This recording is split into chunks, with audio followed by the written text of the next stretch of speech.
7:20, we'll open up the Junkie Sports page. Jason will fill us in on all of your baseball trades. Nationals get a second baseman / shortstop. Some big-name pitchers on the moves to playoff contenders. We'll get into that at 7:20. But join us right now, Kevin McCarthy, BDK, our movie reviewer. You can see him on Fox 5 locally, on Fox and Friends nationally. He's big-time editor of nerdtears.com. What's happening, Kevin? JP. What's up? Hey, Bubba. What's going on, guys? How are you? How you guys doing today? Where are you? I'm in Washington D.C. Oh, Lurch, you want my weekend plans? Yeah, I need the travel plans, itinerary. All right, so today I'm flying to Michigan for CK's wedding, which is Saturday night, and then Saturday night, so Sunday morning I got to wake up at 5 a.m., fly to Los Angeles, which is a 5-hour flight. Then I do 12 interviews on Sunday all day. Then I wake up at 3 a.m. Monday morning, do my live hits, and fly back Monday. Who are some of the names you're interviewing on Sunday? Jeff Bridges, Jessica Alba, Robert Rodriguez, Frank Miller, Ava Green, who was butt-sized to talk to. Jeff Bridges, though, come on, guys. What movie is this? Are they all in the same movie? No, Sin City 2 is Jessica Alba, and Jeff Bridges is the movie called The Giver. You guys just disrespect The Big Lebowski. I don't know what you're doing with your lives. Why do you sleep on The Big Lebowski? I don't sleep on it. I think it's a very good movie. Such a great movie. All right, did you see The Most Wanted Man yet? No, Rick. We're going to go see it next week together. Remember? Yeah, I'm good. What's Tuesday. that one about? Tuesday or Thursday, I'm good. Philip Seymour Hoffman's movie, it looks incredible. It's one of his last movies before he passed away. Jason and I have been trying to go all week, but he had, I think you had softball with your daughters, and I had other screenings to go to, so we're going to go next week. I will say this: when I was trying to find a movie to see last week, when we had the one evening with no kids or whatever, I hit up Kevin, and if you ask Kevin for a movie recommendation, he does take it personally. He goes out of his way. He exhausts every movie out there. He thinks about whatever he thinks you should see. He looks up the theater you should go to. He looks to see if there's tickets available. He goes out of his way, and Kevin recommended I see Boyhood, and it was good. But I just don't think it was the greatest movie I ever saw, but it was good. I never said it was the greatest movie you ever saw. I just said it's the best movie you'll see this year. I can't believe you as a father could watch that movie and not be blown away. Like, can you imagine watching your kids grow up like that? Maybe because I knew what I was in for, so there was no surprise there. I don't know. I mean, I thought it was wild to see this kid kind of grow up right before your eyes. What problem was it, Kevin? They could have cut 30 minutes out of it. It was 2 hours and 45 minutes, and a lot of those scenes were unnecessary. That's way too long. It's just for too people long. Who don't know, for people who don't know about the movie, it's essentially filmed over 12 years, from 2002 to 2013, and the four leading actors are the same four actors for all 12 years, and they met up 3 days a year for 12 years. By the way, that kid had no contract. He could have walked in 10 and nothing. Yeah, but did Patricia Arquette and the others, did they have contracts? I don't know if Arquette had a contract. I know the kid, Eller Coltrane, had no legal binding to the film whatsoever. All right, well, it was a passion project for them, and it was a unique project, and I definitely think it was worth seeing, but it's just extremely long, and this is a problem that I've had with movies, and it's just my own problem. When I go to a movie, I like to feel like there was a point to it, and I didn't know what the point of that one was. The point of it was, well, first of all, the point of it is just in general about life. Most people have gone through that aspect in their life. So you, obviously you as Eric Bickle, you grew up as a kid, so you went through some of those things that kid went through. But also, you're now a father.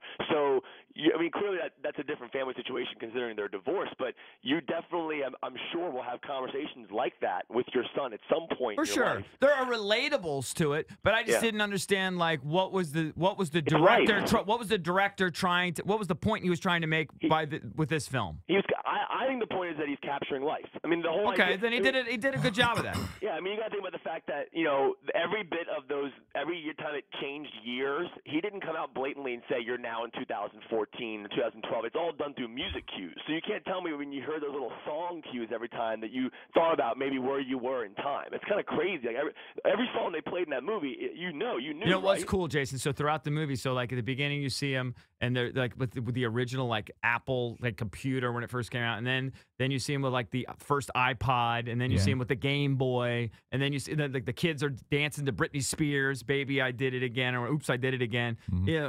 it does bring you back to those times. It is wild to so see all that condensed. They started filming it in 2002, correct? Yeah, it's 2002, and they found this kid. He was like 5 years old, and they filmed him from 6 to 18. And then Arquette, I mean, I think she, besides the kid, had the most change, like physically. Yeah, she went from hot to dumpy. Well, she had a kid. Well, it was 12 years. In the middle of a hard 12 years for her. Yeah, I mean it's surreal though to see her change because Ethan Hawke looked the same. Hey, look, you could do the same thing with the Junkies. If you look back at us 12 years ago, EB and I had black hair. Yeah, I mean, imagine watching a 2.5-hour movie of your best radio moments ever combined into a 12-hour movie. That'd be pretty surreal to watch. Yeah, you probably couldn't find 2.5 hours. All right, so what did you? About 30 seconds. So what's coming out this weekend? This weekend's the James Brown biopic, and then also Guardians of the Galaxy. Now, Guardians of the Galaxy, I'll get through that because I know you guys don't really care about the nerdy stuff, but I mean, this movie's going to make probably $70 million. What is it? Is it funny? I've seen the trailers. It's absolutely. It's probably the funniest movie I've seen this year. It's a film that it's a big gamble for Marvel because none of these characters are household names. So this is all in the same universe as Avengers and Iron Man and Thor, so it all takes place in that same world. But this is based on a Marvel comic, but none of these characters are anybody that you probably have ever heard of. Peter Quill, Star-Lord, Gamora, Drax, who, by the way, is played by DC's own Batista.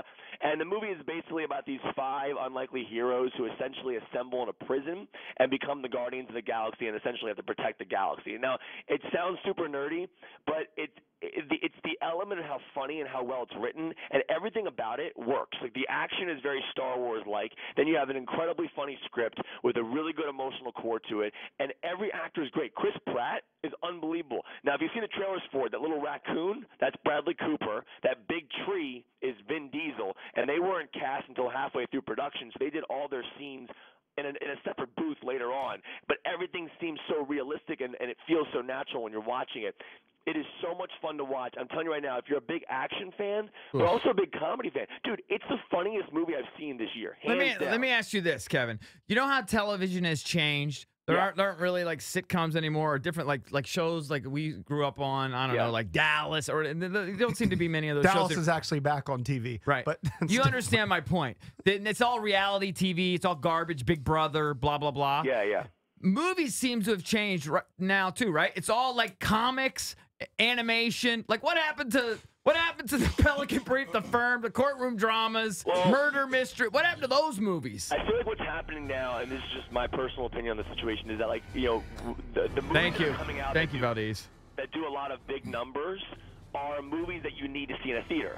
So, for example, like you can watch the Pelican Brief on your TV at home. I'm not saying you shouldn't go to the theater for that. Love the Pelican Brief. But I mean, like right now, the actor, the actor name, that doesn't sell movies anymore. Tom Cruise can't even open up a film that big anymore. Look at Edge of Tomorrow. So it has to be some massive thing. Yeah, like a franchise. For example, like Tom Cruise obviously had a massive success with Mission Impossible 4, but Edge of Tomorrow didn't open that well. So, like, these Marvel films are all based on massive franchises that people are familiar with. So people are going to go see Iron Man or Avengers or Star Wars or Harry Potter. What was the movie where Jack Nicholson, You Can't Handle the Truth? What was that? Few Good Men. Right. You don't see that anymore. Yeah, we don't see those movies anymore. No. I mean, I don't know. That's a good point. I mean, there are movies like that, like maybe rarely, like one a year. Yeah, but like Boyhood, is another example of a movie that that will. That's in like one theater, 10 people saw it. But for the most part, they're these big production films. You're with me, right? Back in the day, No, look, man. Hollywood is down. They just are. Yeah, they're running out of ideas. Like everything's a comic book. I'm not into it. They're doubling and tripling up on the same concepts that they've done for the last 5 years. Of course. It's down out there. It's a terrible. So Guardians of the Galaxy, it's funny.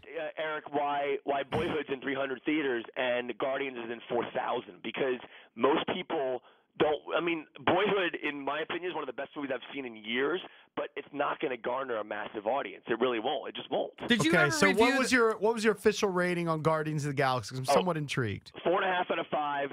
It's in my top 10 of the year. I want to mention this real quick. It is worth seeing it in IMAX 3D. The IMAX expands just like it did in The Dark Knight. The 3D is actually very good for a conversion, and there's a special scene at the end of the credits, so make sure you stay through the end credits. Is it better than 22 Jump Street? Oh yeah, dude, this is my second favorite Marvel film. So if you're looking at, this is the 10th film in the Marvel Cinematic Universe. So I would put this ahead of Avengers. So what's your number one? Iron Man? No, Captain America 2. I love Cap 2.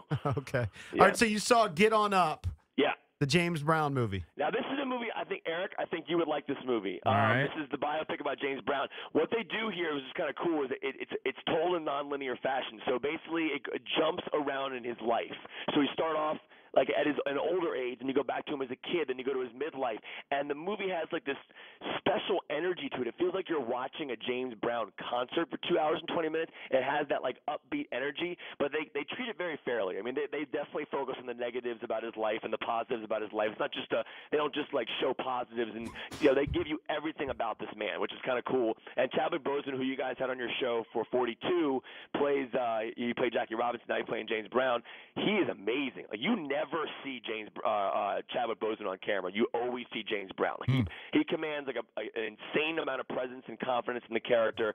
It's not the greatest script ever made.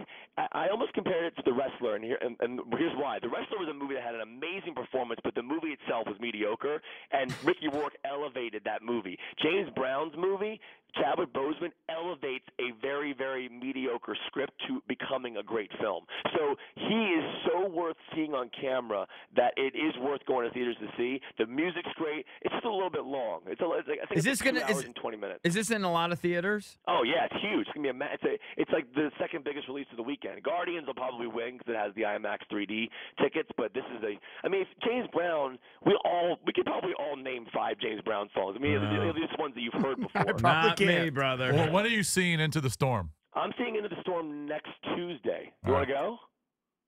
Well, you got me seeing like 5 different movies next week. Let's pick one. I just want to do friendship time and hang out and be together. That's all I care. I'll see one movie with you. We'll pick it next week. All right, Kevin. I think we should do A Most Wanted Man because that's not going to be in theaters much longer. I mean, it definitely did well last weekend, but I mean, it's funny to me because I feel like a Philip Seymour Hoffman movie should be released in a massive wide audience. But you know what? Whichever one's closer to my house is the one we're going to see. But here's a good example to your point, Eric. Philip Seymour Hoffman's in that movie, which is getting rave reviews, and then that's in 392 theaters, and then he's going to be in Mockingjay, the Hunger Games movie, which will get 4,000 theaters. So it's all about the franchise. I mean, like yeah, I think I'm over big movies. I'm just going to see everything at Bethesda Row. All right, Kevin, appreciate it. I'll see you in Michigan, actually. I feel like a number because he's flying and I'm driving. Yeah. JP, you're going? Yeah. Oh, we're going to do Papa Time. I'm going to yell JP during the ceremony. Okay, great. Right when they say, does anybody have any objections to this wedding, I'm just going to yell JP. All right. See you, buddy. So stupid. All right, Kevin McCarthy, everybody. If you're going to see a movie with Kevin, just be ready to take his picture 15 times with all his fans. Because Kevin in a movie theater is like Bono at a concert. He's a superstar. All right, well, now I'm having second thoughts. Yeah, you're going to be his personal photographer. All right, coming up next, we'll open up the Junkies sports page. Jason's going to tell us why Dustin Johnson is quitting golf.